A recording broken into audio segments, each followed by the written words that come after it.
नमस्कार। आज हम लोग देखने वाले हैं एंटीबॉडीज के बारे में। तो एंटीबॉडीज क्या होता है, सबसे पहले हम लोग उसके बारे में जानेंगे। फिर हम लोग देखेंगे कि एंटीबॉडीज का स्ट्रक्चर कैसा होता है।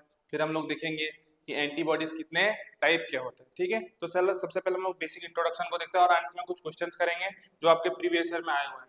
ठीक है, सबसे पहले आपको पता होना चाहिए हमारे बॉडी में जब भी कोई फॉरेन एजेंट या फिर फॉरेन पैथोजन एंटर करेगा तो हर एक फॉरेन पैथोजन के पास उसका एंटीजन होता है। क्या होता है? उसका एंटीजन होता है। ठीक है, ये देखिए, ये मान लीजिए कोई बैक्टीरिया है। ठीक है, ये कोई बैक्टीरिया है या कोई वायरस है। ये मान लीजिए कोई बैक्टीरिया है जो हमारे बॉडी में अटैक कर रहा है और उसके पास उसका खुद का एंटीजन होता है। क्या होता है? एंटीजन। हमारा बॉडी क्या होता है ना, इस एंटीजन को रिकॉग्नाइज करता है। हमारा बॉडी इस एंटीजन को रिकॉग्नाइज करता है और इस एंटीजन के रिस्पॉन्स में वो एंटीबॉडीज बनाने लगता है। क्या बनाने लगता है? एंटीबॉडीज। तो आपको इतना समझ में आ गया होगा कि हमारे बॉडी में एंटीबॉडी कब बनता है। जब कोई फॉरेन पैथोजन या फिर कोई बैक्टीरिया हमारे बॉडी में आएगा और उसका एंटीजन के रिस्पॉन्स में हमारा बॉडी बनाने लगेगा एंटीबॉडीज। और दूसरा सवाल आपको आना चाहिए कि एंटीबॉडीज है क्या। जैसे कि आप लोग सुने होंगे कि हमारे बॉडी में अलग अलग सिस्टम होता है, जैसे digestive system, respiratory system, circulatory system. ऐसे हमारे बॉडी में एक सिस्टम होता है इम्यून सिस्टम। कौन सा सिस्टम? इम्यून सिस्टम, जिसे हिंदी में प्रतिरक्षा तंत्र भी बोला जाता है। हमारा जो एंटीबॉडी, हमारा जो इम्यून सिस्टम है, वो इम्यून सिस्टम बेसिकली चार चीज से मिलकर बना होता है। एक होता है लिम्फॉइड ऑर्गन, दूसरा होता है लिम्फॉइड टिश्यू, एक होता है स्पेशलाइज्ड सेल्स और कुछ सॉल्युबल मॉलिक्यूल्स लाइक एंटीबॉडीज। तो एंटीबॉडी जो है हमारे इम्यून सिस्टम का पार्ट है। एंटीबॉडी किसका पार्ट है? हमारे इम्यून सिस्टम का, जिसमें से हम लोग लिम्फॉइड ऑर्गन के बारे में पहले ही पढ़ चुके हैं, लिम्फॉइड टिश्यू के बारे में पहले ही पढ़ चुके हैं और स्पेशलाइज्ड सेल्स के बारे में पहले ही पढ़ चुके हैं। तो आज हम लोग पढ़ने वाले हैं एंटीबॉडीज के बारे में। तो आपको इतना पता चल चुका है कि एंटीबॉडीज बनता कब है? जब हमारे बॉडी में कोई फॉरेन पैथोजन आएगा और उसके एंटीजन के रिस्पॉन्स में हमारा बॉडी बनाएगा एंटीबॉडीज। दूसरा सवाल, एंटीबॉडीज बनाता कौन है? जब हमारे बॉडी में वो फॉरेन एंटीजन एंटर किया, तो जैसे वो एंटर करता है तो हमारा टी लिम्फोसाइट, हमारा जो बी लिम्फोसाइट है, ये बी लिम्फोसाइट तुरंत एक्टिव हो जाता है। अब जब बी लिम्फोसाइट एक्टिव हो जाता है और बी लिम्फोसाइट एक्टिव होने के बाद ये दो अलग अलग सेल्स में डिवाइड हो जाता है। एक का नाम होता है प्लाज्मा सेल और दूसरे का नाम होता है मेमोरी सेल। जिसमें जो प्लाज्मा सेल होता है वो प्रोड्यूस करने लगता है एंटीबॉडीज। तो अगला सवाल आपसे पूछेंगे हम कि antibodies are produce by, antibodies are produce by, antibody बनाता कौन है? Produce by, antibody are produce by. Option number A T lymphocyte, option number A T lymphocyte, T lymphocyte. दूसरा है आपका बी लिम्फोसाइट, बी लिम्फोसाइट। तीसरा है आपका both और ऑप्शन नंबर डी है नन ऑफ दीज। इनमें से एक्चुअल में एंटीबॉडीज बनाता कौन? कौन बनाता है? B lymphocyte. अभी बताया आपको कौन बनाता है एंटीबॉडीज? B lymphocyte. समझ में? अगर आपके ऑप्शन में बी लिम्फोसाइट की जगह यहाँ पे अगर प्लाज्मा सेल लिख दे, क्या लिख दे? प्लाज्मा सेल, तो ये भी गलत नहीं होगा। एक्चुअल में क्या हुआ, जैसे ही एंटीजन एंटर किया, कौन एक्टिव हो गया? बी लिम्फोसाइट एक्टिव हो रहा है। एक्टिव होने के बाद वो दो अलग अलग सेल में डिवाइड हो जाता है। एक का नाम प्लाज्मा सेल, एक का नाम मेमोरी सेल। जिसमें से एंटीबॉडी बनाता कौन है? प्लाज्मा सेल बनाता है। समझ में आया? कौन बनाता है? Plasma cell. और प्लाज्मा सेल कब बना? जब बी लिम्फोसाइट एक्टिवेट हुआ। तो आपका यहाँ पे दो सवाल क्लियर होता है। सबसे पहले एंटीबॉडी है क्या? ये हमारा इम्यून सिस्टम का पार्ट है। दूसरी बात, एंटीबॉडी को बनाता कौन है? प्लाज्मा सेल बोल सकते हैं या फिर एक्टिवेटेड बी लिम्फोसाइट बोल सकते हैं। एंटीबॉडी बनता कब? जब हमारे बॉडी में कोई फॉरेन एंटीजन या फॉरेन पैथोजन एंटर करे। समझ में आया तीन सवाल कि एंटीबॉडी है क्या, ये इसे बनाता कौन है और ये बनता कब है। चलिए, तो अभी हम लोग स्टार्ट करेंगे एंटीबॉडी का स्ट्रक्चर के बारे में देखेंगे। बहुत सिंपल सा एंटीबॉडी का स्ट्रक्चर कैसा होता है, ध्यान से देखिए। एंटीबॉडी सबसे पहले आपको पता होना चाहिए, एंटीबॉडी जो होता है ये प्रोटीन्स के बने होते हैं। बेसिकली किसके बने होते हैं? प्रोटीन्स। कुछ मात्रा में इसमें ग्लूकोज भी होता है, इसीलिए इसे ग्लाइकोप्रोटीन बोला जाता है। क्या बोला जाता है? ग्लाइकोप्रोटीन। तो बेसिकली एंटीबॉडी जो आपका होता है ये ग्लाइकोप्रोटीन्स का बना होता है। इसके अलावा इस एंटीबॉडी का एक दूसरा नाम होता है इम्यूनोग्लोबुलिन। क्या नाम है? इम्यूनोग्लोबुलिन।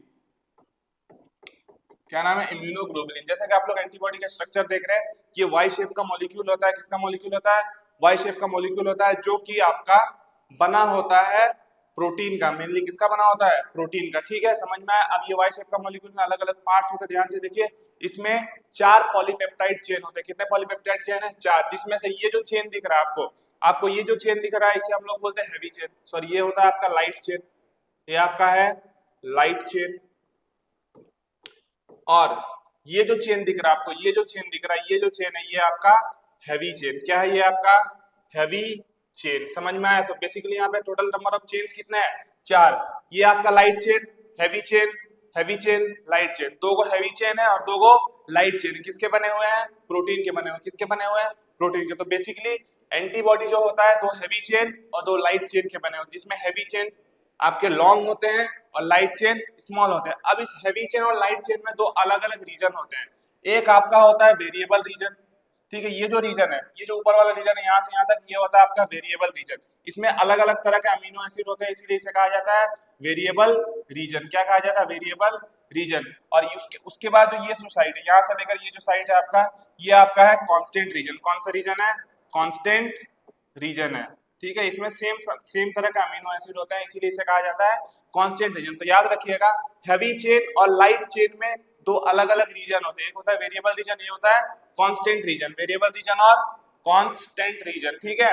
इसमें से इधर वाला ये जो येलो कलर दिख रहा है ये आपका वेरिएबल रीजन, ये जो पिंक कलर दिख रहा है ये आपका कांस्टेंट रीजन, ये जो ब्लू कलर दिख रहा है ये वेरिएबल रीजन, ये जो ऑरेंज कलर दिख रहा है आपका कांस्टेंट रीजन, समझ में आया। तो बेसिकली जो एंटीबॉडी होता है ये 4 चेन से मिलकर बना होता है, जिसमें 2 हैवी चेन है 2 लाइट चेन, और हैवी चेन और लाइट चेन के पास अलग अलग रीजन रहता है, आपका variable region and constant region. अब ध्यान से देखिए, ये जो हैवी चेन है और लाइट चेन है ये दोनों एक दूसरे से जुड़े हुए रहते हैं, हैवी चेन और लाइट चेन एक दूसरे से जुड़े हुए रहते हैं विद द हेल्प ऑफ, ये बॉन्ड दिख रहा है आपको, ठीक है, इस बॉन्ड को हम लोग बोलते हैं डाइसल्फाइड बॉन्ड। क्या बोलते हैं, डाइसल्फाइड बॉन्ड। तो बेसिकली हैवी चेन और लाइट चेन एक दूसरे से जुड़े हुए रहते हैं डाइसल्फाइड बॉन्ड की मदद से, किसके मदद से, डाइसल्फाइड बॉन्ड की मदद से। 2 सल्फर है इसीलिए डाइसल्फाइड। देखिए ये हैवी चेन और हैवी चेन, ये चेन भी एक दूसरे से जुड़ा हुआ रहता है, ये ध्यान से देखिए, हैवी चेन और हैवी चेन एक दूसरे की मदद से जुड़े हुए रहते हैं डाइसल्फाइड बॉन्ड की मदद से। कौन से बॉन्ड की मदद से,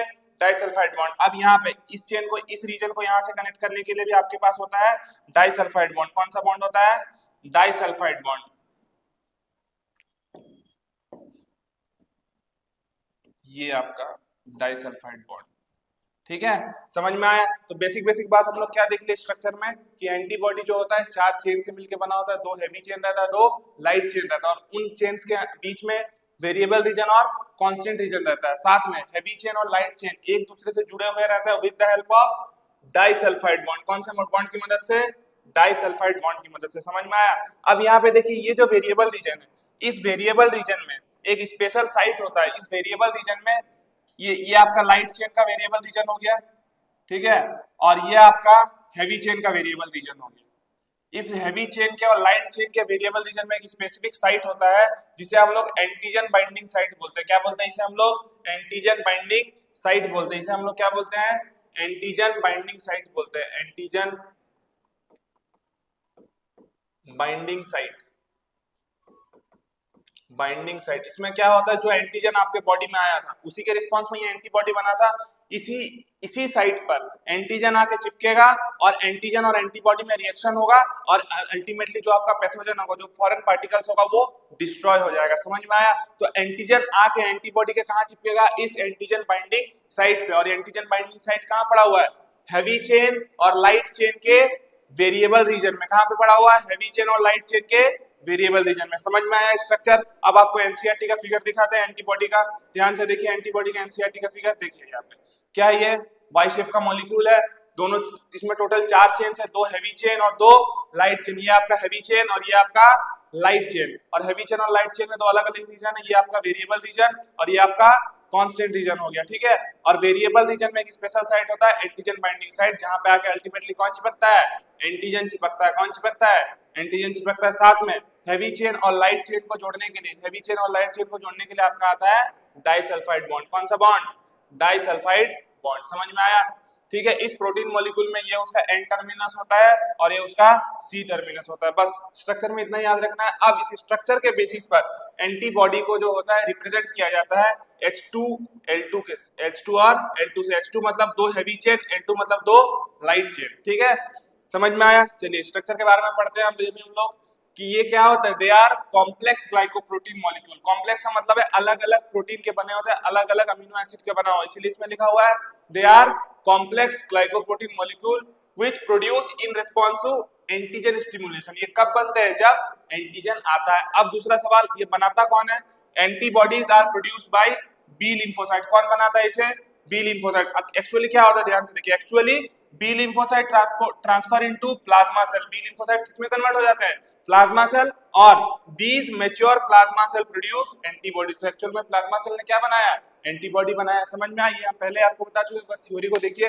अब हम लोग आगे बढ़ेंगे, हम लोग देखेंगे इसका स्ट्रक्चर में और थोड़ा डिटेल देखते। देखिए स्ट्रक्चर में क्या बताए थे कि एंटीबॉडी मॉलिक्यूल के पास कितने चेन होते हैं? Polypeptide chain. 4 पॉलीपेप्टाइड चेन होते हैं, जिसमें 2 आपके हेवी चेन होते हैं और 2 आपके लाइट चेन होते हैं, जिसमें हेवी चेन लॉन्ग वाले थे और लाइट चेन स्मॉल वाले थे। समझ में आया?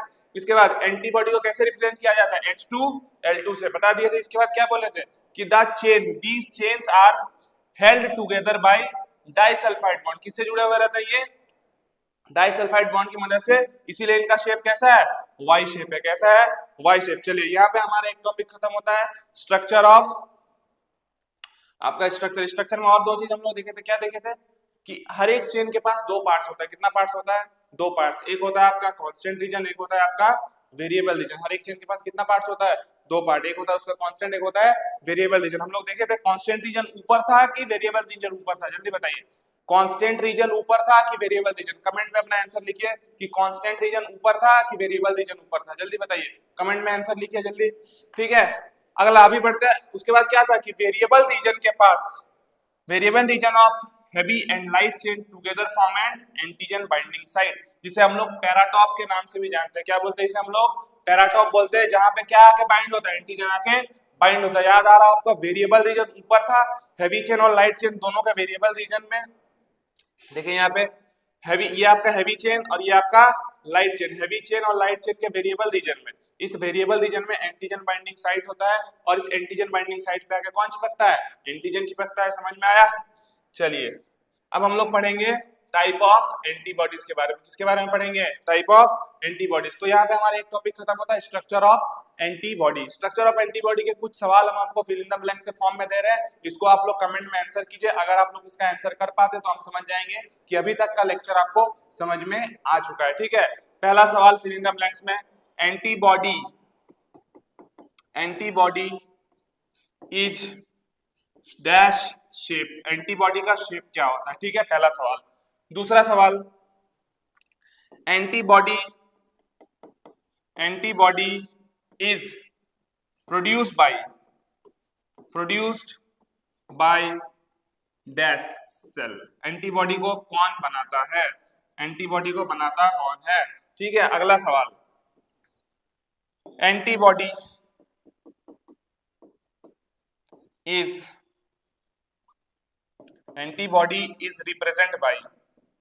रिप्रेजेंट बाय एंटीबॉडी को कैसे रिप्रेजेंट किया जाता है? ठीक है। और आखिरी सवाल यह है कि एंटीबॉडी में जो आपके heavy chain and light chain held together, मतलब हैवी चेन और लाइट चेन एक दूसरे से जुड़े हुए रहते हैं, held together by dash bond. कौन से बॉन्ड की मदद से हैवी चेन और लाइट चेन एक दूसरे से जुड़े हुए रहते हैं? समझ में आया? इन 4 सवालों के जवाब आप लोग कमेंट में दीजिए, उसके बाद आप लोग आगे बढ़ेंगे लेक्चर में। अगर आपको जवाब नहीं मिला तो लेक्चर को दोबारा से देखिए, तब आपको समझ में आएगा। अगर आप लोग इसका आंसर दे पा रहे हैं, मतलब अभी तक आपको लेक्चर पूरा समझ में आ चुका है, ठीक है। अभी हम लोग इसके अंतिम टॉपिक की ओर जाते हैं, जिसका नाम है टाइप ऑफ एंटीबॉडीज। हमारे बॉडी में कितने तरह के एंटीबॉडीज पाए जाते हैं? Type of antibodies. अगर हम लोग बात करें टाइप ऑफ एंटीबॉडी, अगर हम लोग बात करें हमारे बॉडी के अंदर 5 तरह के एंटीबॉडीज पाए जाते हैं। कितने तरह के एंटीबॉडीज पाए जाते हैं? 5 तरह के, जिसमें सबसे पहला नाम है IgA। क्या नाम है? IgA। IG मतलब इम्यूनोग्लोबुलिन। IG का पूरा नाम क्या है? इम्यूनोग्लोबुलिन। ग्लोब्युलिन। हम लोग सबसे पहले देखे थे कि एंटीबॉडी का दूसरा नाम क्या होता है, इम्यूनोग्लोबुलिन होता है, ठीक है। तो इसमें सबसे पहला एंटीबॉडी है आपका IgA एंटीबॉडी। इसके अलावा पाया जाता है IgG एंटीबॉडी। कौन सा एंटीबॉडी, IgG एंटीबॉडी। इन दोनों एंटीबॉडीज के बारे में हम लोग ऑलरेडी पढ़ चुके हैं, आप लोग याद कीजिए थोड़ा, ठीक है। नहीं पढ़ना तो यहाँ पे डिटेल में देखेंगे, टेंशन मत लीजिए। अगला एंटीबॉडी आता है आपका IgD एंटीबॉडी। कौन सा एंटीबॉडी, IgD एंटीबॉडी, ठीक है। इसके अलावा हमारा अगला एंटीबॉडी आता है IgM एंटीबॉडी। कौन सा एंटीबॉडी, IgM एंटीबॉडी। और अगला एंटीबॉडी जो आता है हमारा IgE एंटीबॉडी। कौन सा एंटीबॉडी, IgE एंटीबॉडी। समझ में आया। चलिए एक एक के बारे में देखते हैं ध्यान से। ये जो आपका IgA एंटीबॉडी है, कौन सा एंटीबॉडी है, IgA एंटीबॉडी के बारे में सबसे पहले देखेंगे। IgA एंटीबॉडी, ये जो एंटीबॉडी होता है ये हमारे सीक्रेटरी एंटीबॉडी हम लोग इसे कहते हैं, सीक्रेटरी एंटीबॉडी। हमारे बॉडी का जो सीक्रेशन रहता है, लाइक कोलेस्ट्रॉम, मम्मी का जो मिल्क होता है पहले 6 मंथ में जो मिल्क आता है इसे कोलेस्ट्रॉम कहा जाता है। क्या बोलते हैं, कोलेस्ट्रम। इस कोलेस्ट्रम में पाया जाता है आपका IgA एंटीबॉडी। हमारा जो सलाइवा होता है, इस सलाइवा में पाया जाता है आपका IgA एंटीबॉडी। समझ में आ रहा है। तो ये IgA एंटीबॉडी कहाँ मिलेगा, मम्मी के मिल्क में, कोलेस्ट्रॉम में मिलेगा। इसके अलावा सलाइवा में मिलेगा, इसीलिए इसे सीक्रेटरी एंटीबॉडी के नाम से भी जाना जाता है। समझ में आया, ठीक है। अगला हम लोग बात करेंगे IgG एंटीबॉडी के बारे में। किसके बारे में, IgG एंटीबॉडी के बारे में। ये एकमात्र एंटीबॉडी, ऐसा एंटीबॉडी है, आप लोग जानते होंगे प्रेगनेंसी के वक्त मम्मी का ब्लड और बच्चे का ब्लड मिक्स कभी नहीं होता है। मम्मी के ब्लड और बच्चे के ब्लड में हमेशा एक बैरियर रहता है, ठीक है। प्लेसेंटा के थ्रू मम्मी का खाना बच्चे में जाता है और बच्चे का एक्सक्रीटा मम्मी में जाता है, ठीक है। मम्मी का होता है वो बाहर आता है, समझ में आया। लेकिन IgG एंटीबॉडी एकमात्र ऐसा एंटीबॉडी है जो प्लेसेंटा को क्रॉस कर सकता है, प्लेसेंटा को पार करके बच्चे में जाता है। ये मम्मी से बच्चे में जाता है प्लेसेंटा को क्रॉस करके। बाकी कोई भी एंटीबॉडी मम्मी से बच्चे में नहीं जाएगा। समझ में आया। एंटीबॉडीज आपको पता है कि बी लिम्फोसाइट के द्वारा बनाया गया और हमारे ब्लड में बहता रहता है ये। लेकिन कोई भी एंटीबॉडी हमारे ब्लड, मम्मी के ब्लड से बच्चे के ब्लड में नहीं जाता है, लेकिन एकमात्र ये एंटीबॉडी जो मम्मी के ब्लड से मम्मी के प्लेसेंटा को क्रॉस करके बच्चे में जा सकता है। तो IgG एंटीबॉडी के बारे में ये याद रखिएगा। अगला हम लोग बात करेंगे IgE एंटीबॉडी के बारे में। किसके बारे में, IgE एंटीबॉडी। ये एंटीबॉडी जो होता है ये एलर्जी के वक्त प्रोड्यूस होता है। किस वक्त प्रोड्यूस होता है, एलर्जी। जब एलर्जी आप लोग पढ़े हुए, आज के क्लास में एलर्जी पढ़ा दिए थे आप लोग को। एलर्जी के वक्त प्रोड्यूस होने वाला एंटीबॉडी का नाम है IgE एंटीबॉडी, ठीक है। अगला हम लोग बात करेंगे आपका IgM एंटीबॉडीज के बारे में। किसके बारे में, IgM एंटीबॉडी, ठीक है। अगर हम लोग IgM एंटीबॉडी का बात करें तो इसके बारे में बता देते हैं आपको, ये हमारे बॉडी का सबसे हेवीएस्ट एंटीबॉडी है। हेवीएस्ट एंटीबॉडी है। क्यों ये हेवीएस्ट एंटीबॉडी है, ये आपको थोड़ा देर में समझ में आ जाएगा। ध्यान से देखिए क्यों इसे हेवीएस्ट एंटीबॉडी कहा गया है। क्योंकि अगर हम लोग एंटीबॉडी के स्ट्रक्चर्स को देखें, सारे एंटीबॉडी के अगर स्ट्रक्चर को देखें, ध्यान से देखिए, यहाँ पे सारे एंटीबॉडी का स्ट्रक्चर बना हुआ है। ये आपका IgG एंटीबॉडी है, ये जो आपका है ये आपका IgG एंटीबॉडी है, IgA एंटीबॉडी है, IgD, ये IgE और ये IgM एंटीबॉडी। IgM एंटीबॉडी को देखिए, यहाँ पे टोटल 5 एंटीबॉडी के मॉलिक्यूल से मिलकर ये बनता है। ये पेंटामेरिक फॉर्म बनाता है। कैसा फॉर्म बनाता है, पेंटामेरिक फॉर्म बनाता है। टोटल 5 एंटीबॉडी के मॉलिक्यूल मिलके IgM एंटीबॉडी बनाते हैं। तो इनमें सबसे ज्यादा जो हेवीएस्ट एंटीबॉडी होगा वो IgM एंटीबॉडी होगा। कौन सा एंटीबॉडी होगा, IgM एंटीबॉडी। दूसरी बात, IgM एंटीबॉडी के बारे में एक और बात याद रखिएगा, हमारे बॉडी के ये सबसे हेवीएस्ट एंटीबॉडी तो है ही, साथ में हमारे बॉडी के अंदर बनने वाला पहला antibody, first produced antibody in child, एक बच्चे में सबसे पहले बनने वाला एंटीबॉडी जो है वो है आपका IgM एंटीबॉडीज। तो IgM एंटीबॉडी जो होता है आपका, ये सबसे हेवीएस्ट एंटीबॉडी होता है और ये हमारे बॉडी के अंदर बनने वाला पहला एंटीबॉडी होता है, ठीक है। अब हमारा आखिरी एंटीबॉडी बचता है जिसका नाम होता है IgD एंटीबॉडी। कौन सा एंटीबॉडी, IgD एंटीबॉडी। ये जो एंटीबॉडी होता है ये लिम्फोसाइट के सरफेस पे पाया जाता है। कहाँ पाया जाता है, लिम्फोसाइट के सरफेस पे पाया जाता है। सिंपल बात है। तो अभी तक हम लोग 5 एंटीबॉडीज के बारे में देख चुके हैं, IgA antibody, IgG antibody, IgE antibody, IgD antibody और IgM एंटीबॉडी, ठीक है। 5 एंटीबॉडीज के बारे में आपको पता होना चाहिए। IgA एंटीबॉडी जो होता है ये हमारे कोलेस्ट्रॉल, हमारे सलाइवा में पाया जाता है। IgE एंटीबॉडी जो होता है ये एलर्जी के टाइम में प्रोड्यूस होता है।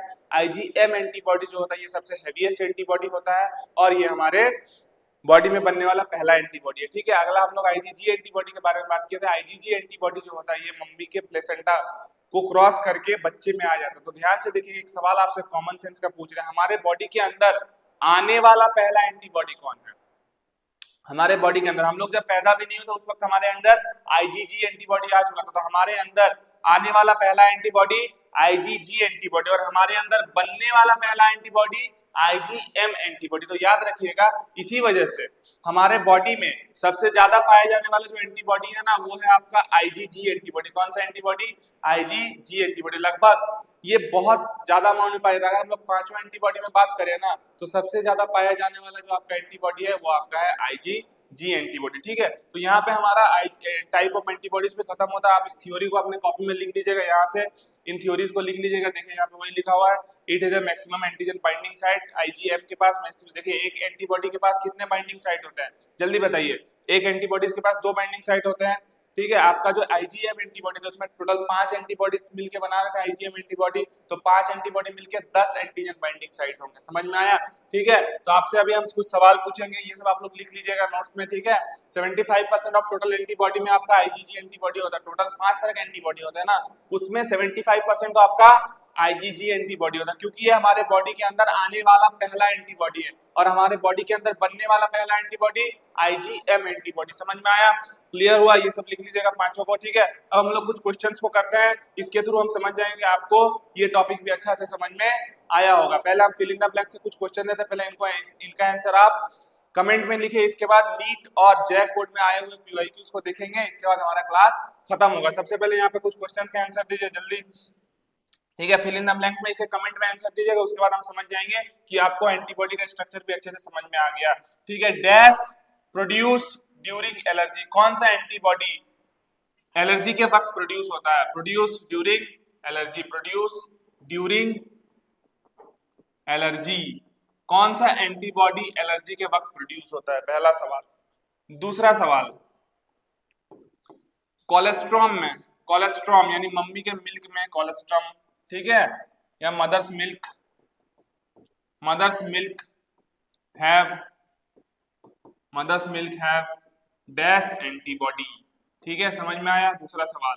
तीसरा सवाल, हेवीएस्ट एंटीबॉडी कौन सा है? हेवीएस्ट एंटीबॉडी, हेवीएस्ट एंटीबॉडी के बारे में बताइए। चौथा सवाल, ठीक है, चौथा सवाल है आपका मैक्सिमम एंटीबॉडी।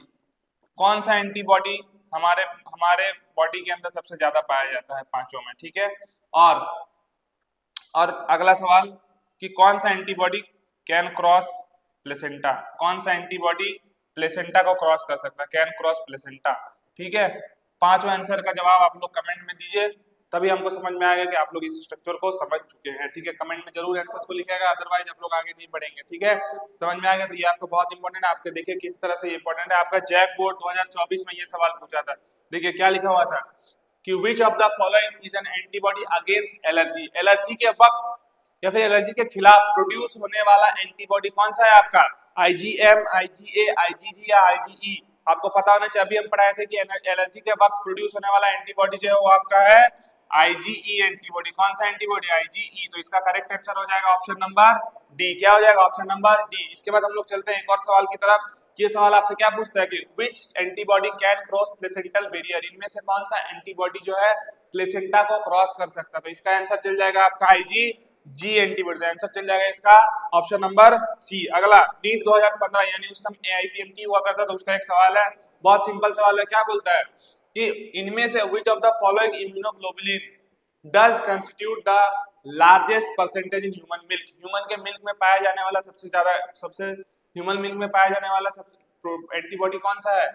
वो है आपका आईजीए एंटीबॉडी। कौन सा एंटीबॉडी? IgA antibody. तो इसका आंसर हो जाएगा ऑप्शन नंबर बी। ठीक है, तो यहीं पे हमारा एंटीबॉडी का छोटा सा टॉपिक खत्म होता है। एक बार क्विक रिवीजन के लिए हम आपको बता दे रहे हैं हम लोग इस लेक्चर में क्या क्या देखें। सबसे पहले देखिए कि एंटीबॉडी होता क्या है, ये हमारे इम्यून सिस्टम का पार्ट है। दूसरा क्या बोले, एंटीबॉडी बनता कब है? जब हमारे बॉडी में एंटीजन आता है तो एंटीबॉडी बनता है। एंटीबॉडी बनाता कौन है? एंटीबॉडी बनाता है आपका बी लिम्फोसाइट, एक्टिव होता है और प्लाज्मा सेल में डिवाइड होता है और प्लाज्मा सेल बनाता है एंटीबॉडी, और ये हमारे ब्लड में तैर रहा होता है। समझ में आया? एंटीबॉडी का स्ट्रक्चर देखना आपने, वाई शेप का होता है, हैवी चेन्स होते हैं और लाइट चेन होता है, उनमें कांस्टेंट रीजन होता है और वेरिएबल रीजन होता है, जिनमें वेरिएबल रीजन हैवी चेन और लाइट चेन के वेरिएबल रीजन मिलकर बनाते हैं एंटीजन बाइंडिंग साइट को बनाते हैं, समझ में आया। और हेवी चेन और लाइट चेन तथा हेवी चेन एक दूसरे से किस बॉन्ड की मदद से जुड़े हुए हैं, डाइसल्फाइड बॉन्ड की मदद से जुड़े हुए हैं। इसके बाद हमने टाइप ऑफ एंटीबॉडीज को देखा। एंटीबॉडीज कितने प्रकार के होते हैं, 5 प्रकार के होते हैं। कितने प्रकार के होते हैं, 5 प्रकार के। सारे एंटीबॉडीज से क्वेश्चन करा दिए, तो यहाँ पे हमारा एंटीबॉडीज टॉपिक होता है खत्म, ठीक है। और हमारा इम्यून सिस्टम भी यहाँ पे पूरी तरीके से खत्म हो जाता है। इसके बाद हम लोग एड्स, कैंसर और ड्रग्स को पढ़ेंगे और हमारा क्लास खत्म हो जाएगा। तो आज का क्लास यहाँ पे होता है खत्म। तब तक के लिए टाटा, बाय बाय।